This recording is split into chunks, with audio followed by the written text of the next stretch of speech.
familia muy reconocida y con mucho poder gobernó el municipio de Quimistán, pero en el 2021 hubo un acontecimiento que marcó un antes y un después en la historia de nuestro municipio. Quédense con nosotros para que conozcamos al protagonista de ese cambio.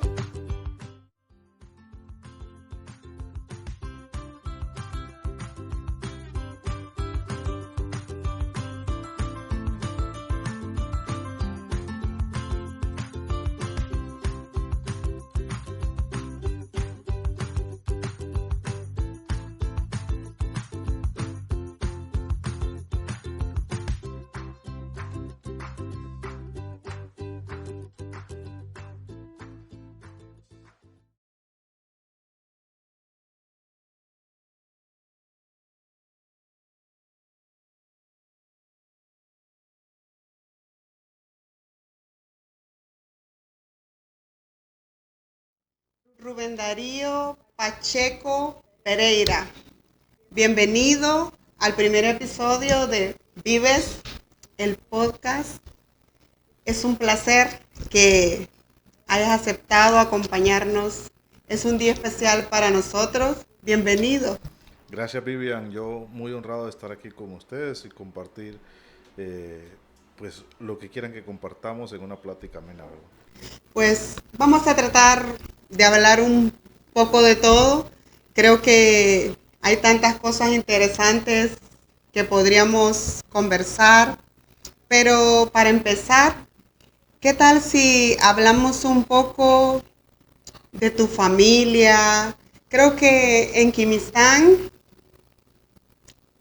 todas las personas quimistecas conocen a tu papá, a tu mamá.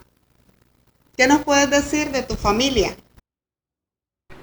Bueno, mi familia es una familia muy trabajadora. Me crié en el seno de un hogar en el que todos teníamos que trabajar.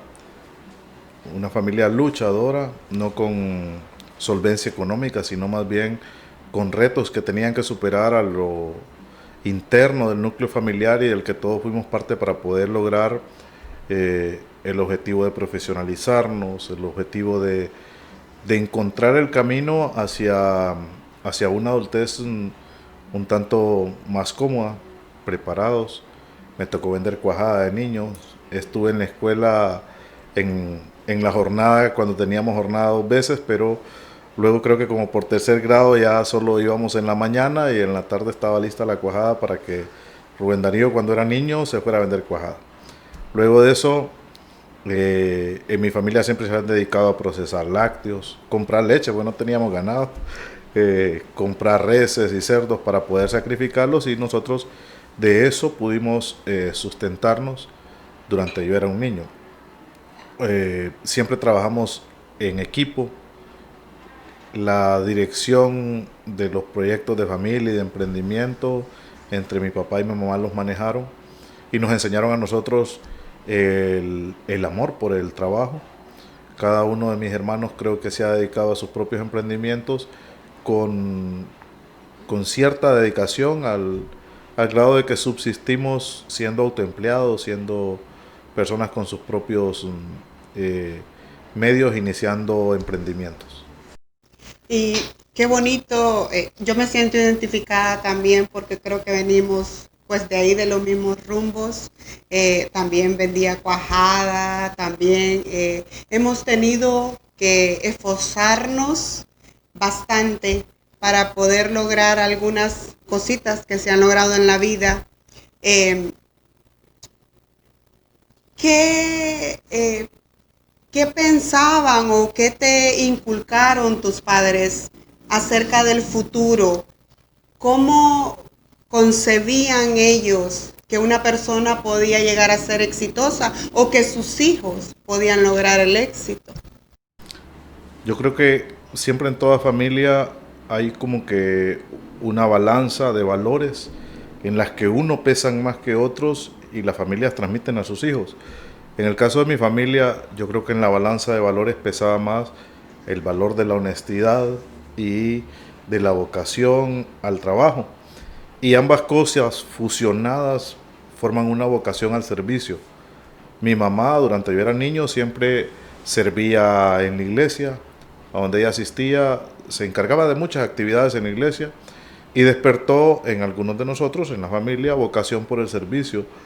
A mí me gustó mucho el involucramiento en actividades de cosas que eran ajenas al ámbito personal y siempre desde la escuela estuve incorporado en los procesos de gobierno estudiantil, en actividades comunitarias desde que era joven, porque ya hemos ido dejando la juventud, eh, y en organizaciones comunitarias y ahora en estos espacios públicos, cuando uno los concibe con el arraigo de principios como los que le contaba, de honradez y de trabajo, y además de servicio, entonces siento que es un tanto más fácil poder llevar la carga de una administración pública que lo que demanda de parte de la población es funcionarios dedicados, funcionarios honestos y funcionarios que realmente hagan lo que se tiene que hacer. Entonces como que se vuelve más fácil entender, porque también he visto alcaldes frustrados y en mi función no cualquier cosa me frustra. Hay tanto que hacer, hay tanto que la gente demanda. Dentro de lo que la gente demanda, algunos lo demandan de una forma respetuosa, algunos otros no lo demandan de forma respetuosa y uno tiene que aprender a lidiar con ello. Entonces eso es parte de la formación que uno recibe en valores. Entonces ese arraigo que le genera a uno la formación que da la familia de unos valores por sobre otros, le permite desempeñarse en función de eso en el resto de la vida a uno y en el futuro. Pudo ser también que en la familia se generó el arraigo a la profesionalización de nosotros y siempre mi sueño y mi aspiración era culminar mis estudios universitarios, formarme. Quise ser médico incluso, pero no lo pude lograr. Me tocó dedicarme al mundo de los negocios, me formé en el área de gerencia de negocios, con eso empecé la universidad, al final termino siendo abogado, pero durante un lapso de tiempo quité las ganas de ser médico cuando entré a la Cruz Roja y atendí cualquier cuestión que había que atender en las ambulancias, tal vez no como médico, pero sí ayudando a los médicos a hacer lo que tocaba. Pero antes de eso, fuiste un empresario desde muy joven. Pues creo que en Quimistán todo mundo alguna vez compró en Feleco. ¿Cómo fue tu experiencia siendo tan joven en pensar un negocio como ese? El mundo de los negocios es un mundo dinámico, un mundo que puede cambiar de un momento a otro, pero que también puede generarse para mucho tiempo como una fuente de sustento y de generación de recursos. Recuerdo que cuando yo salí del colegio, lo que me tocó era enfrentar la posibilidad de conseguir una beca para continuar mis estudios universitarios o seguir trabajando para ver de qué manera me los agenciaba por mi propia cuenta. Logré empezar con un emprendimiento que fue un emprendimiento muy pequeño y luego se convirtió en algo un tanto más grande. Durante 17 años tuve un negocio que funcionó muy bien y que al final, allá por el año 2017-2018, ya la situación era distinta en el mercado.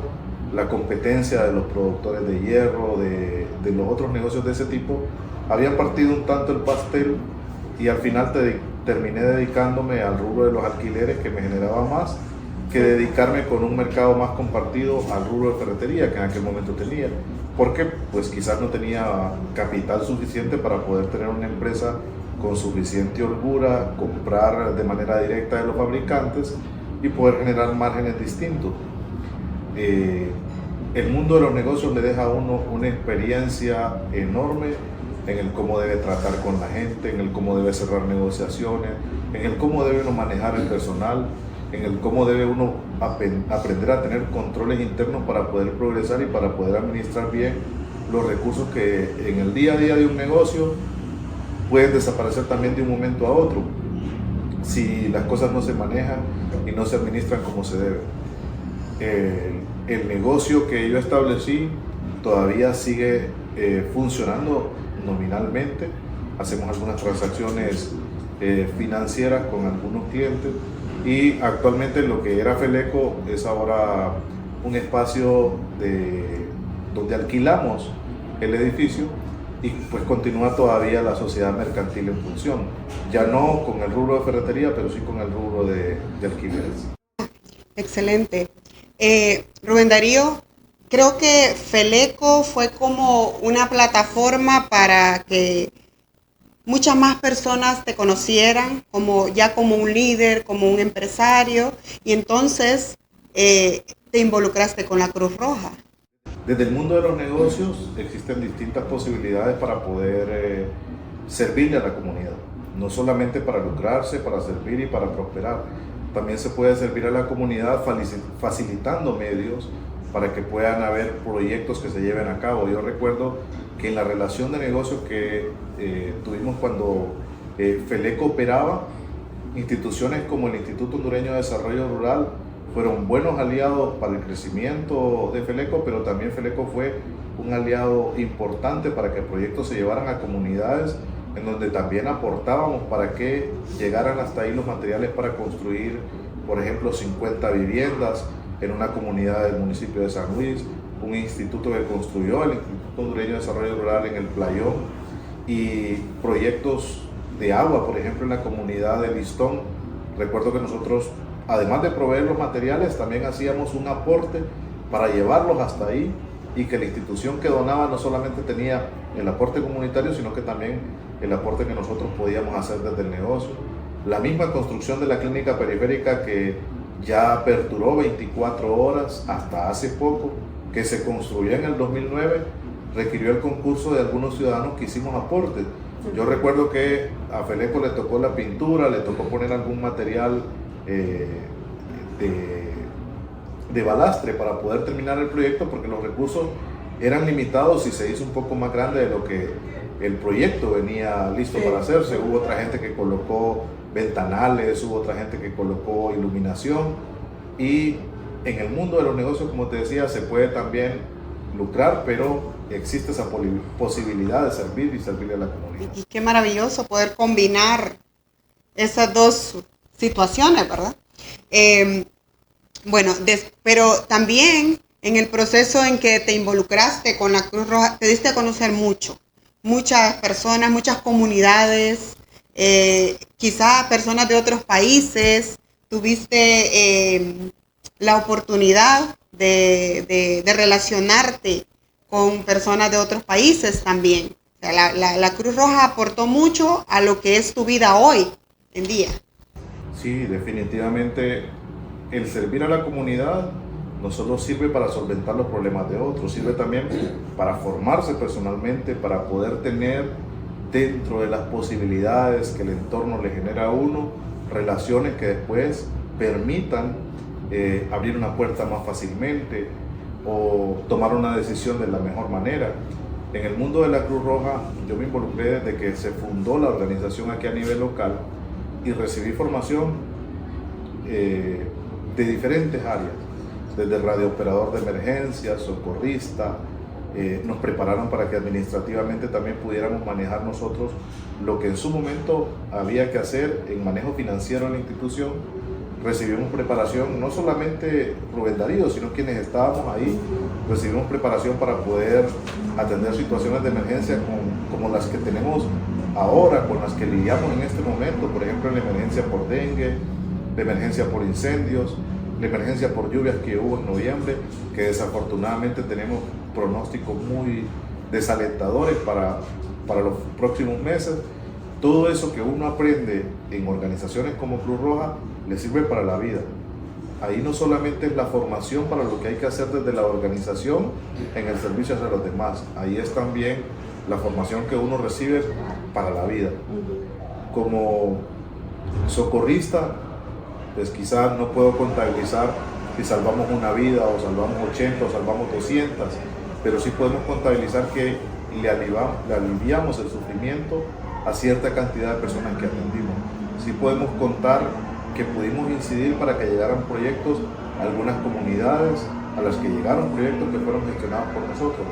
Podemos apreciar también el valor que hay en tener esa capacidad de organizar una comunidad para que les sirva a los demás, de organizar grupos de voluntarios que no es una capacidad con la que uno nace, es algo que va aprendiendo en el día a día, a cómo persuadir a las personas para que realmente no solamente vivamos por vivir, sino que también vivamos y sirvamos a los demás, que podamos dar un poquito más de nuestro tiempo, de nuestra vida y de nuestros esfuerzos para que los problemas de otro que está a nuestro alcance solucionar también se solucionen. Eso al final genera una satisfacción que depende de cómo uno conciba las cosas. Es una satisfacción mayor a tener dinero, es una satisfacción mayor a ejercer un cargo como el que tengo, un cargo desde el que se ejerce el poder, desde el que se toman decisiones y que se tiene cierta capacidad para poder incidir positivo o negativamente según la decisión que se tome en donde estamos. Va más allá de eso el servicio a la comunidad. Yo valoro por sobre el poder el servicio a la comunidad. Y cuando uno realmente se enfoca y lo hace de esa forma, uno puede lograr un poco más que si es un funcionario tradicional, que si es un funcionario con la visión corta de solamente aprovechar lo que se puede avanzar administrando nada más sin hacer procesos de gestión. Al final, el gran resultado de formación que yo tuve en la Cruz Roja es desarrollar un poco la capacidad de poder presentar un proyecto, de poder vender una idea, de poder hacer gestión para solventar problemas comunes, problemas de la comunidad y que alivien el sufrimiento de alguien. Entonces, realmente sí fue mi mayor escuela, sí fue mi mejor universidad, haber estado en una organización como Cruz Roja. 5 años estuve en la Facultad de Derecho para poder graduarme como abogado, pero en los 12 años que estuve en la Cruz Roja me gradué de partero, me gradué de administrador, me gradué de gestor de proyectos, me gradué en el mundo de difusión de principios y valores humanitarios, me gradué en tantas cosas que me las enseñó la vida práctica en el desempeño de un cargo voluntario al servicio de la comunidad. Claro. Y pues después de eso supongo yo que vinieron los ofrecimientos para... ¿Qué te hizo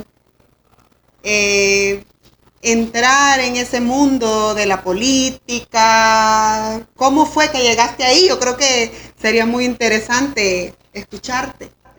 En un principio, un grupo de personas que no estábamos de acuerdo en que las cosas estaban funcionando como debían funcionar, porque se estaba alcanzando lo que podía alcanzarse. Tomamos la decisión de impulsar a un amigo. En su momento trabajamos impulsando la candidatura del amigo Mario Enamorado, cuando yo me incorporé a la política. Porque en mi familia tuvimos nosotros una situación que no nos obligaba a estar definidos por un partido o por otro. Mi papá venía de raíces nacionalistas, mi abuelo fue tradicionalmente militante del Partido Nacional, pero mi mamá liberal.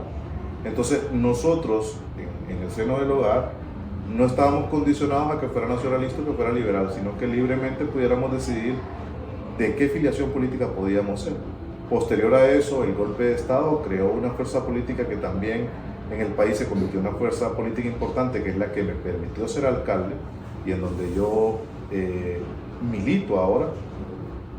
Pero previo a eso, pasamos por todo un proceso. Yo fui incorporado a la política por llamado, porque ese grupo de amigos me dijeron, queremos que nos ayudes, que nos colabores, y en su momento no trabajé más que en planificación, y solamente planificamos un proceso, planificamos una campaña y le dimos acompañamiento. Luego se vino el 2017 un proceso especial en el que las fuerzas políticas del país empezaron a organizar una unión a través del proceso de alianza, y ahí entramos en el proceso político ya bajo la bandera de Libertad y Refundación y del Partido Innovación y Unidad PINO, que conformamos la alianza para poder aspirar a la alcaldía. No se logró el objetivo que queríamos en ese momento, que era llegar a dirigir la alcaldía de Quimistá, pero sí estuvimos representando la fuerza política que en aquel momento impulsamos 4 regidores. De los 4 regidores nos nutrimos en grupo 3 para poder hacer incidencia en algunas cosas que desde la oposición se pueden cambiar, porque en estas cuestiones de las decisiones que se toman a nivel político tiene mucho que ver cómo nosotros podemos en el balance de poder ofrecer soluciones o ser realmente una piedra de tropiezo.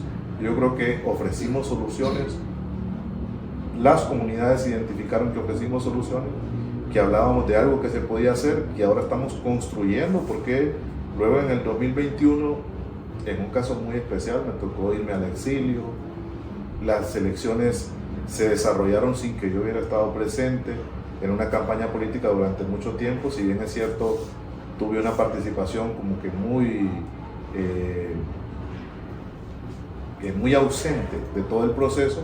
Se logró el objetivo de llegar a la alcaldía de Quimistán y ahora estamos ahí con un reto enorme porque estamos en un gobierno que es un gobierno de transición, que nos ha permitido servirle a la comunidad, porque sí lo hemos hecho con más de 285 proyectos de infraestructura, 43 proyectos sociales, pero con un reto financiero enorme que representa ese proceso de transición en el que había que renovar estructuras organizacionales para poder administrar de la mejor manera el erario público del municipio de Quimistán. Vos mencionaste algo muy importante, que decís que cuando llegaste a ser regidor, ¿eso fue en el 2017?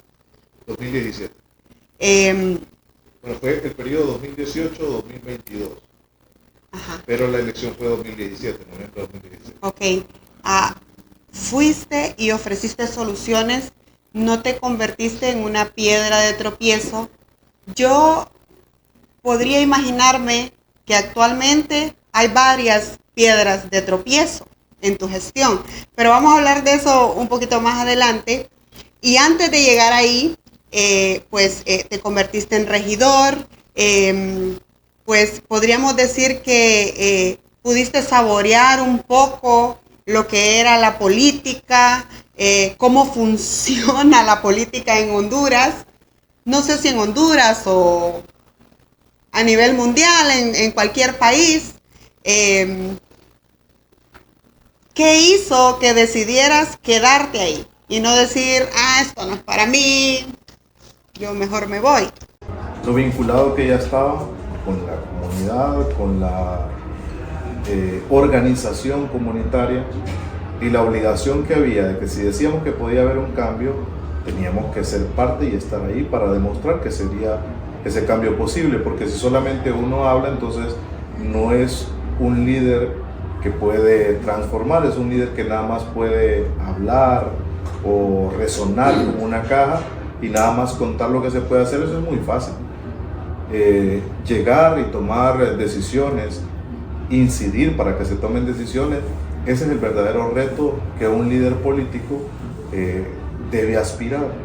No solamente figurar, no solamente estar nombrado, no solamente disfrutar de la posición de un cargo que abre muchas puertas, porque los cargos públicos también abren puertas. No es lo mismo presentarse como alcalde que como el ciudadano común que es Rubén Darío. Entonces, en la medida de lo posible, estar en estos espacios es por la obligatoriedad que siente uno tener en la vinculación que ya ha tenido con las comunidades y la responsabilidad de responder a la confianza de la gente.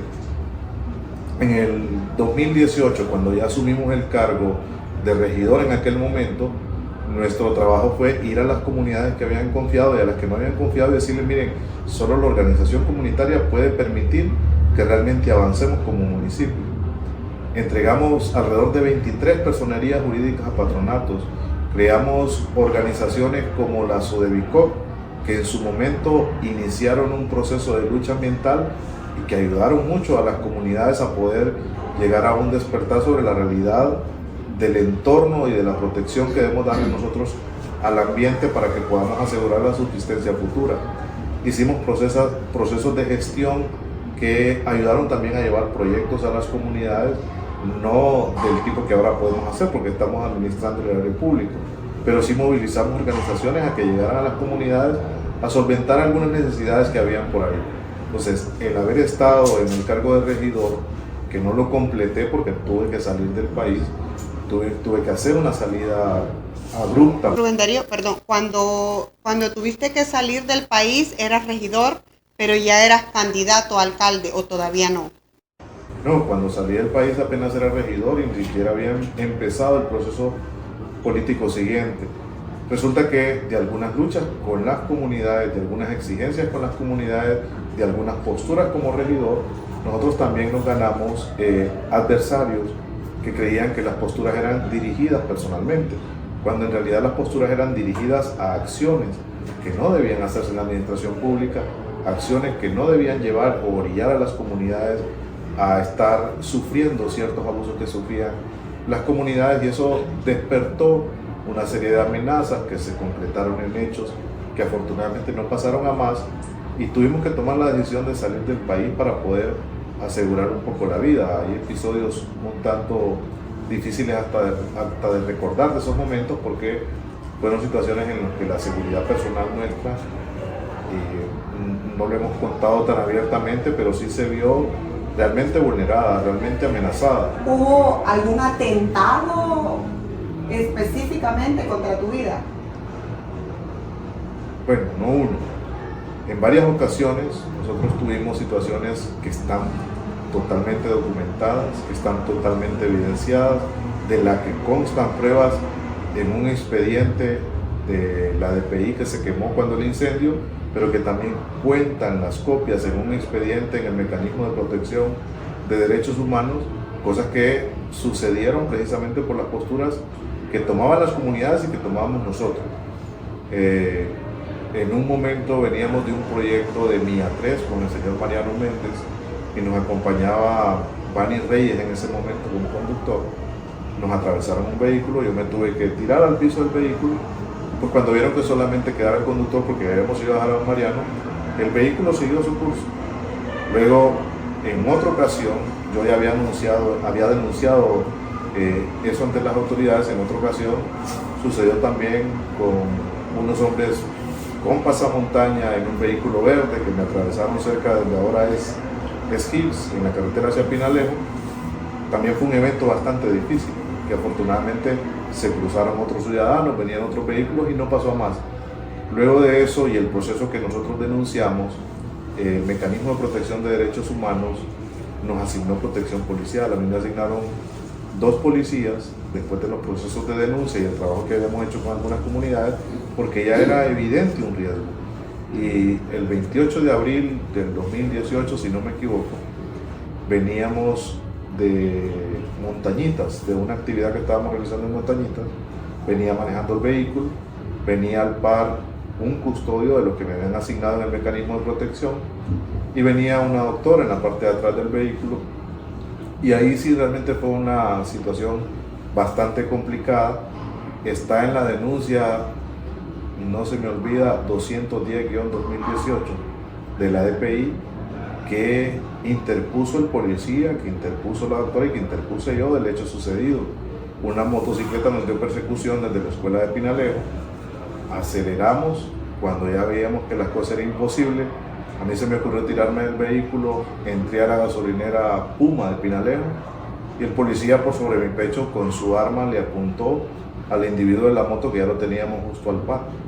Solo levantó las manos y dijo: me equivoqué, abogado. El policía afortunadamente no accionó, porque hubiera sido toda una situación difícil de llevar y trágica que lamentar. Después de esa situación, de que no se avanzó un proceso de investigación como era, de que no confiaba en la policía, de que no confiaba en los custodios, tomé la decisión de salir del país y tuvimos que ir. En medio de una situación un tanto difícil, porque no fue de inmediato.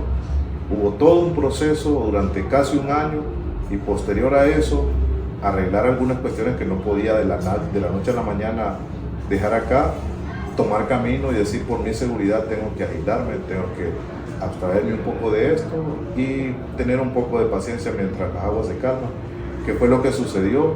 Y después de ese proceso fue cuando me dijeron que si aceptaba que me nominaran en la precandidatura para aspirar en el proceso primario que se celebró en marzo del 2021 en el país. Y ahí pues la militancia del Partido Libre decidió con el 92% que Rubén Darío fuera su candidato a alcalde para el proceso general de noviembre de ese mismo año. Y pues cumplido ese proceso, con una campaña sin el candidato, se logró el objetivo de llegar a la alcaldía. Así que fue algo histórico y que partió la historia de este municipio en un antes y un después. Pero vamos a hablar de eso un poquito más adelante, porque yo considero que es muy importante haberte hecho esa pregunta, porque así como tenés personas que están muy de acuerdo con tu gestión, con tus ideas, también hay detractores y quizás hay personas que se atreven a afirmar que estos son inventos, que realmente no sucedió, que fue por hacerte la víctima, por hacer show, etcétera. Pero hoy que nos has contado esta historia, pues realmente nos toca el corazón y nos podemos dar cuenta de que realmente tu vida estuvo en peligro y que en Honduras esas cosas suceden, son reales. Posterior a esos hechos, hubo un momento en el que casi atropelló a doña Argentina, quien hoy es mi asistente. Precisamente nos montaron 3 motocicletas y tenemos evidencia en video de esa vez que casi atropelló a doña Argentina. 3 motocicletas en la salida de mi casa. Tuvimos que entrar, no sé ni cómo. Y después constatamos en los videos lo que realmente sucedía. Una persecución que me hicieron, en la que tuve que apagar el carro y simulé que ya me había bajado, o al menos creyeron que ya me había bajado, porque pasaron al par y no se dieron cuenta que yo todavía estaba en el vehículo, con el vehículo apagado. No sé de dónde me salieron fuerzas, fui a perseguir ese vehículo, le tomé la placa, llamé a doña Argentina y llamé a Carmen España, que había sido mi candidata a vicealcalde en aquel momento, y les conté lo que estaba pasando. Nos fuimos a la policía a poner la denuncia. En ese momento, uno en quien tiene que confiar es en quien debe proteger. Confiamos en la policía, pero sí creo que no lo he contado públicamente, la gente cercana a mí sí lo sabe, la policía no actuó de la mejor manera. Eso fue un jueves de Semana Santa, que veníamos de la comunidad de Listón, de una actividad de entrega de personería jurídica, y cuando pusimos la denuncia nos tomaron todos los datos, entregamos la evidencia en video, no nos querían recibir la evidencia, tomamos el número de placa del vehículo, sabíamos de quién era el vehículo porque me tomé el costo de investigarlo en el Instituto de la Propiedad, de investigarlo a través de ciertas formas que se puede uno llegar a dar cuenta de quién es el propietario. Y recuerdo que me visitó quien coordinaba la policía a nivel local y a nivel departamental, y me dijeron: abogado, tiene que desestimar la denuncia porque esa placa de vehículo no existe. Yo tenía ya en un correo electrónico quién era el propietario del vehículo, y recuerdo que giré la pantalla y se le enseñé al jefe de la policía, y yo no vuelvo a confiar en la policía para este tipo de situaciones, y no podía seguir confiando. Le mostré quién era el vehículo, quién era el propietario y que la placa sí existía, y ahí terminó la relación con las medidas de protección que yo tenía. Entonces había que tomar la decisión de irse. Claro. Realmente inventar un caso en esa magnitud es casi imposible, ¿no? Sí, claro. No puede suceder, pero en este ambiente político, como hace un momento dijiste, hay personas que apoyan a uno, pero hay personas que también son detractores, y eso es natural, eso es muy normal. Yo fui electo con una cantidad de votos, pero esa cantidad no fue superada por 7,000 y algo que recibió otra persona a la que apoyaban también, 800 que recibió otro de los candidatos. Entonces hay 7,000, casi 8,000 personas que no apoyaron nuestra candidatura, que obviamente algunos de ellos están convencidos de que las cosas están haciendo bien, pero algunos otros siguen cerrados en que no debe haber sido así, y señalan cada cuestión que hacemos como una cuestión que se hace de manera equivocada, cuando realmente estamos tratando de cambiar las cosas. Y va a ser así porque es la naturaleza humana, ¿verdad? Claro. No todos pensamos igual, y decir y contradecir son aspectos normales y naturales en la conducta. Parte de, vaya adjunto a todo eso. En el proceso ese tan complicado que estaba viviendo, pues apareció una persona que algunos dicen que fue la que te llevó más para la izquierda, que es tu esposa Eunice. Bueno, yo estoy en el partido político que estoy porque tengo la convicción de que soy una persona progresista, y si me preguntan por mi idea o concepción ideológica, me considero socialdemócrata. Entonces, el ser progresista es porque uno se clasifica dentro de ciertas actividades con las que se siente que forman parte de su día a día, de su vida. Y Eunice tuvo mucho que ver en algunas cosas, pero en esa decisión política, a pesar de que ella era militante del Partido Libre y yo no, fue una decisión muy personal de estar acá. Es el partido que me abrió las puertas y me permitió ser alcalde, y es el partido al que yo le debo la posibilidad de participación en política y debo lealtad a eso. No debo lealtad si en algún momento hay actos corruptos o actos de corrupción o reñidos con la ley de cualquier militante del partido al que me toque señalar, porque puedo señalarlo con suficiente solvencia moral.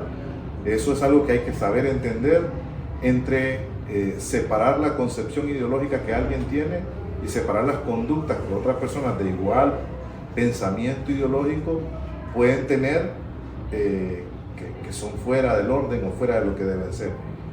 Sí, no desvío la pregunta, Eunice ha incidido mucho en mi vida, es una persona a la que he aprendido mucho en política, pero la decisión fue una decisión muy personal. Hay otras decisiones que sí las hemos tomado juntos, hay otras cosas que sí empujamos juntos, pero la decisión de militar en el Partido Libre fue una decisión bastante personal. Claro, pero también ella es conocida precisamente por esa conciencia social que ella tiene, ¿verdad? Porque yo la conozco por eso, por su relación con los pasionistas, etcétera, con el Eric.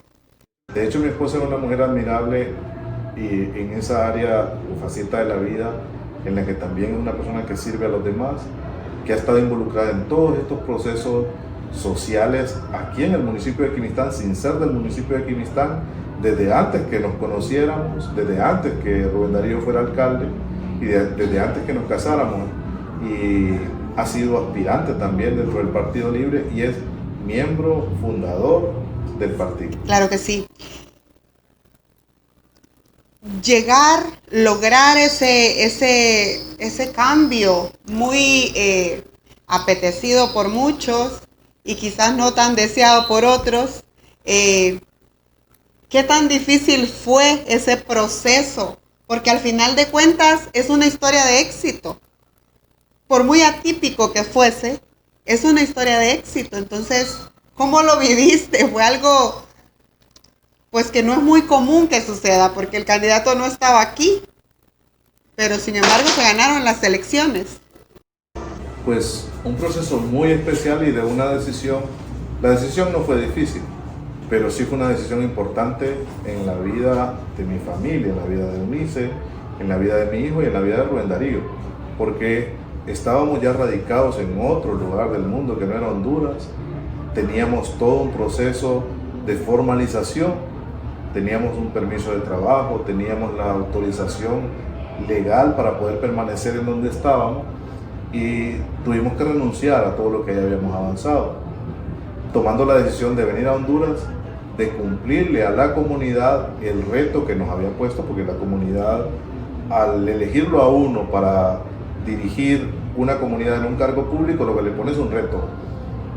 La comunidad no nos pone un privilegio, no nos ofrece poder por ofrecernos poder. La comunidad nos pone a través del voto un reto para que seamos administradores eficientes del erario público. Quien no lo ve desde ese concepto se equivoca como funcionario y llega a hacer cosas que no debe hacer. Entonces, esa decisión que tomamos fue una decisión, creo que correcta y acertada y justa, y además de justa, fue la decisión que la gente esperaba que tomáramos por la confianza que había puesto y que teníamos que devolverla en hechos que hagan sentir bien esa confianza que la gente tuvo. En el camino han sucedido distintas cosas. Regresamos el 9 de diciembre, después de las elecciones, la gente nos fue a recibir con entusiasmo. Había que venir y estructurar una administración con gente miedo capaz. Cuando regresaste a Honduras? ¿Tenías miedo? Sí tenía miedo, pero no se dice, entonces dije que no tenía miedo. Claro. Entonces fue una situación a la llegada nuestra un poco tensa, de zozobra, estar acá sin tener garantía y protección y seguridad del Estado. Todavía el presidente que ahora está en Nueva York era el que dirigía todo. Nosotros llegamos el 9 y él se fue hasta el 25 de enero y luego el 25 de enero hubo un tiempo que esperar para que empezaran a cambiar en la administración algunas personas que tomaban decisiones y que podían tomar decisiones para bien o para mal de alguien. Entonces ese tiempo fue un tiempo bien delicado, especial, en el que gracias a Dios no pasó nada y esperamos que no va a pasar tampoco, porque ahora la gente ya habrá entendido que lo que aspirábamos era llegar a la administración para hacer las cosas bien. Claro. ¿Y se están haciendo bien las cosas? Se están haciendo bien, pero hay dificultades. Hay dificultades que no podemos dejar de decirle a la gente que tenemos, porque dentro de la administración pública, en la pluralidad de pensamiento que tiene cada uno, la gente de manera distinta piensa que se pueden solucionar los problemas. Y uno tiene que buscar solucionarlos de una forma. Y poner de acuerdo a la gente en esa forma de solucionar los problemas es lo que es un poco complicado. Yo tomé la decisión de tener una administración acompañada de profesionales que pudieran hacer más fácil la gestión de cualquier proceso para llevarle solución a las necesidades de la comunidad. Costó encontrar en su momento un equipo, costó estructurarlo, pero a estas alturas ya hemos ido avanzando en eso y siento que estamos un tanto más holgados en tener una estructura que nos permite hacer lo que tenemos que hacer por la comunidad. En su momento tuvo que prestar servicio voluntario quien ahora es el gerente administrativo, mi asistente, el ingeniero Marlon, que es el gerente de la unidad de proyectos, tuvo que prestar servicio voluntario porque no había cómo nosotros fuéramos colocando nuestra gente de confianza. En la administración pública, tener gente de confianza permite que los procesos sean un tanto más expeditos y que no le toque a uno que está revisando todo, porque siente que le puede valer a la persona que le lleva las cosas que esté bien o que está mal, lo que a uno toca firmar. Y al final de los procesos, a quien le cae la responsabilidad es al que firma de último, al alcalde y al tesorero, en el manejo, si se hace bien o se hace mal, de los fondos públicos. Ya sentimos que tenemos un equipo muy bien estructurado, pero pasamos por un proceso en el que gente de nuestro partido se sintió molesta, en el que gente de nuestro partido se sintió o se siente excluida porque simplemente no piensan de la misma forma en la que nosotros concebimos que es la administración pública.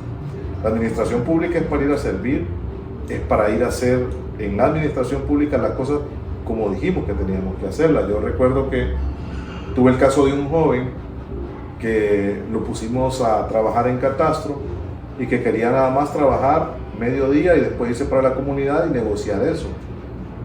Simplemente porque había sido una persona que había trabajado y había andado bastante apoyando en el tema del proselitismo que había que hacer en la campaña política, pero eso no lo podíamos hacer a cambio de nada.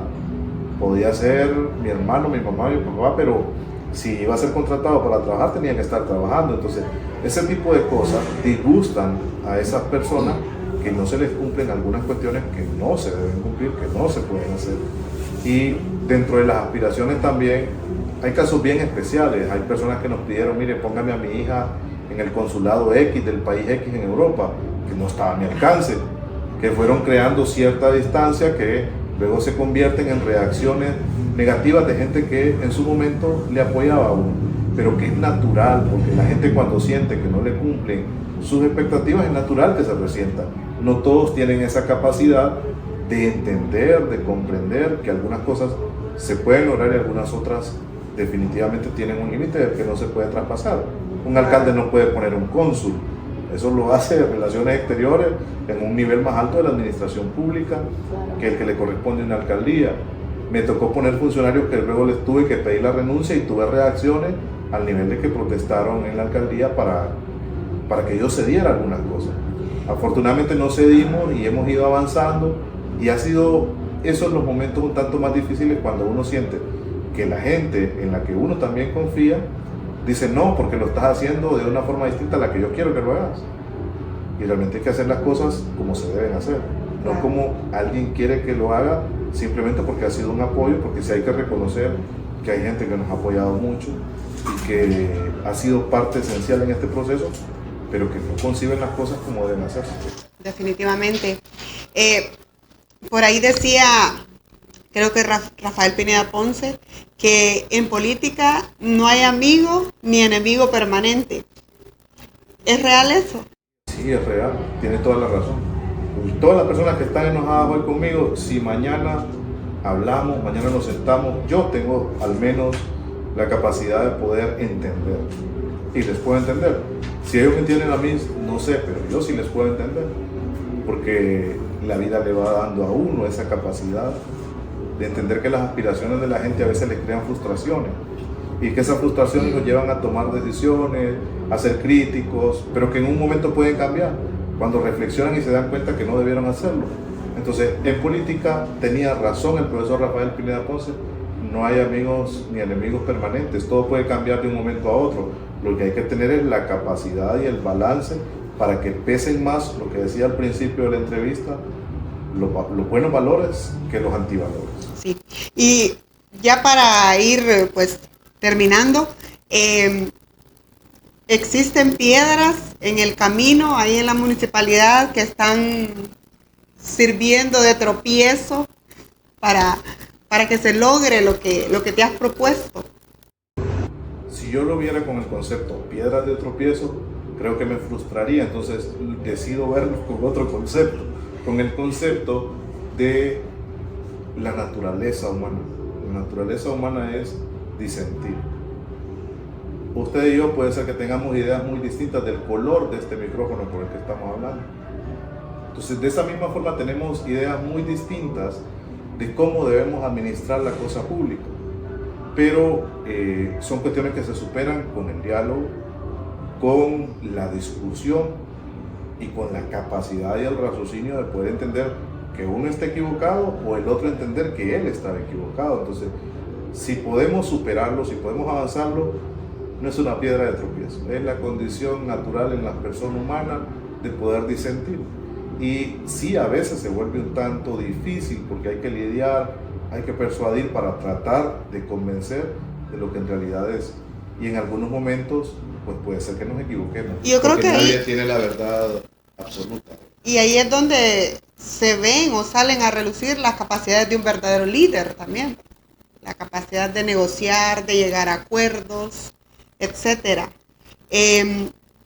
Algunas personas, uno escucha comentarios, por ejemplo, es ¿por qué en otras administraciones los regidores no tenían tanto protagonismo como lo tienen hoy? ¿Por qué ustedes le han dado esa apertura a que los regidores tengan ese gran protagonismo? Que algunas veces pareciera ser que ya andan en plena campaña política. La verdad, la ley faculta a una corporación municipal a reunirse para decidir, y las decisiones que toma esa corporación municipal, el alcalde es el encargado de cumplirlas. Pero hay un nivel en el que a veces se quiere suceder en llegar a la función del otro. Yo no puedo usurpar la función de mi tesorera municipal y ir a hacer el cheque. Eso lo tiene que hacer la tesorera. La regidora, el regidor, no puede aspirar a tener la función del gerente de proyectos y decidir cómo va a construir una obra. Eso lo tiene que hacer el ingeniero al que se le asignó por parte del gerente de proyectos la obra. Entonces creo que esa confusión es la que hace ver que tengan cierto protagonismo algunas discusiones, no los regidores, sino algunas discusiones que al interno de la corporación se forman, porque hay una gran ventaja para la población nuestra, y es que las reuniones de corporación se transmiten en vivo. Ahí se ven todas las discusiones que la corporación es parte tiene. del cambio. Entonces eso es parte del proceso de transparentización del gobierno. Y ahí se ven posturas en las que hay protagonismo de alguien en una discusión, probablemente por varias cosas. Una, porque puede ser que haya un error en cómo se están haciendo las cosas. Otra puede ser porque tengo un interés muy personal en que sean de otra manera, o porque simplemente por oposición política no debería salir bien esto y debería salir de otra forma, o porque al interno mismo no haya habido un consenso, o porque al interno mismo se tengan distintas ideas de llegar a la solución de un problema. Pero el arte nuestro, el arte de un político que realmente le interesa solventar los problemas de la comunidad, debe consistir en poder convencer cuando tiene la razón. en poder aceptar que no tiene la razón cuando se ha equivocado. Y yo creo que eso es lo que nos lleva a nosotros a tener el éxito en la administración nuestra, en el sentido de que todas las decisiones que se toman al final terminan siendo por unanimidad. Es mínima las decisiones que la alcaldía ha tomado a nivel de corporación por mayoría de votos. Si nos vamos al libro de actas, después de esas sendas discusiones, logramos hacer entender que teníamos la razón o logramos entender que había cosas que cambiar y modificar en función de cómo deben hacerse las cosas. Entonces, si uno se centra en que es dueño de la verdad absoluta, no va a caminar mucho. Claro. ¿Y es capaz Rubén Darío de reconocer cuando se equivoca? Sí, lo hago a veces en las reuniones de corporación. A veces hay sugerencias que llegan de las comunidades, que no son ni siquiera del equipo técnico, que no son ni siquiera de los regidores, y eso pasa en el día a día. Ustedes como maestros, yo sé que a veces hay niños que les enseñan cosas que no le aprendieron en la universidad. Yo sé que hay momentos en los que un padre de familia les puede hacer ver que hay que hacer un cambio en algunas cosas y que tal vez no se están haciendo de manera dolosa, porque cuando se están haciendo de manera dolosa, lo que tiene que suceder es que le pongan las chachas al funcionario público y que se lo lleven. Pero están sucediendo porque simplemente nosotros queremos hacer las cosas o más rápido, o queremos hacer las cosas con mayor impacto en la comunidad, o queremos hacer cosas más allá de lo que nos permite hacer un presupuesto. Por ejemplo, si vamos a hacer un tanque de 15.000 galones con el presupuesto que aprobamos para un tanque de 10.000 galones, entonces la comunidad tiene que decirnos, miren, tienen que hacerlo más pequeño porque no les va a ajustar. Claro. Por poner un ejemplo mínimo, o si estamos abordando de alguna manera el combate de incendios, cuando en realidad debemos de abordarlo de otro. Y hay un técnico que nos dice, miren, tienen que cambiar la forma en la que lo están abordando. Entonces tenemos que dar la instrucción de que cambiemos eso. No hay nadie que esté preparado de manera absoluta, porque como me decía y le he repetido varias veces, nadie es dueño de la verdad absoluta. Claro. El éxito radica en hacer las cosas con buena fe. Claro. El éxito radica en hacer las cosas con buena fe. Pero sí hay una verdad que queremos saber hoy, ya para cerrar. ¿Vas a volver a ser candidato a alcalde de Quimistán en las próximas elecciones? Sí, el Partido Libre me lo permite y aspiro, al menos con el acompañamiento de un buen equipo, y aspiro en la aspiración que también tiene la candidata Rixi Moncada, en los movimientos que le acompañan a ella.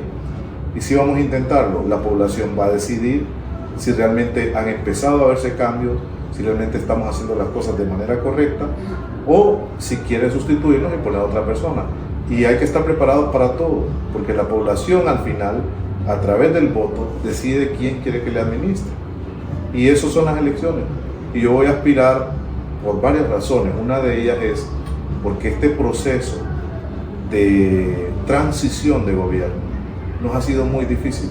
Claro. Yo llegué a una administración en la que habían 210 personas que cobraban salario de la alcaldía, entre personal permanente, personal subsidiado, personal temporal, 210 personas. Y nosotros convertimos esa estructura administrativa en 70 personas que laboramos en la alcaldía, alrededor de 20 subsidios en educación y 10 subsidios en salud.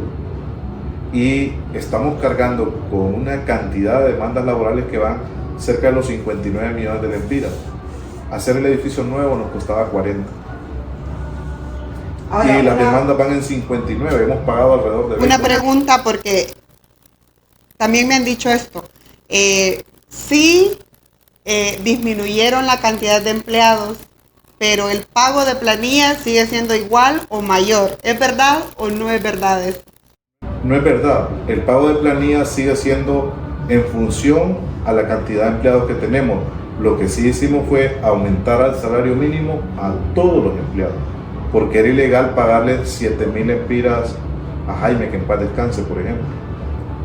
Inmediatamente yo llegué, subimos a 12.000 lempiras el salario mínimo. Actualmente está en 14.000 lempiras para aquellos que tienen más de 50 empleados, porque eso es una escala.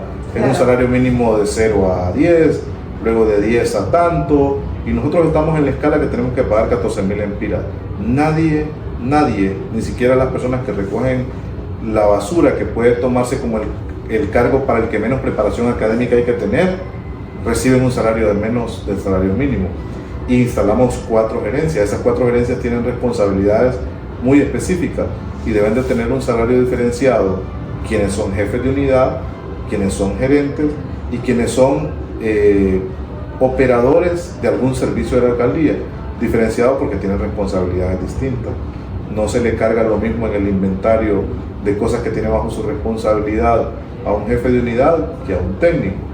No se le cargan las mismas responsabilidades a la tesorera, por poner un ejemplo, que tiene que firmar los cheques y que si en algún momento un proceso se hizo mal y el Tribunal Superior va a reparar porque no se puso la lista de asistencia a un evento de la Oficina de Desarrollo Comunitario, a quien se lo van a cobrar es a la tesorera y al alcalde, no al de la Oficina de Desarrollo Comunitario. Entonces, la diferenciación de salarios es una cuestión de estructuras organizacionales.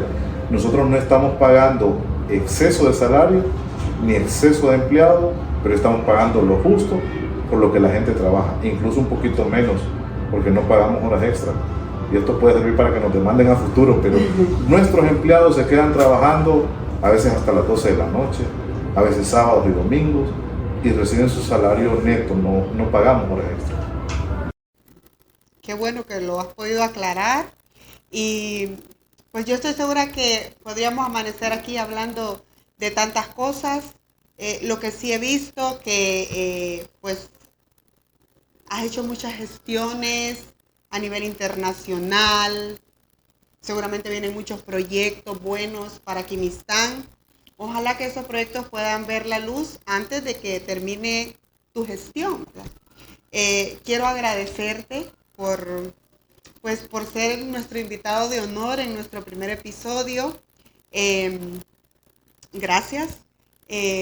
Y pues unas palabras para despedirte. A nuestra gente que no pierda la esperanza, que sigan aspirando a lo bueno. Cuando les digo a lo bueno en la calidad de servicios, en lo que nosotros damos, pero también en lo que nosotros hacemos. Los ciudadanos debemos ser conscientes de que tenemos una responsabilidad más allá de pagar un tributo y exigir un servicio. Tenemos la responsabilidad de ser buenos ciudadanos.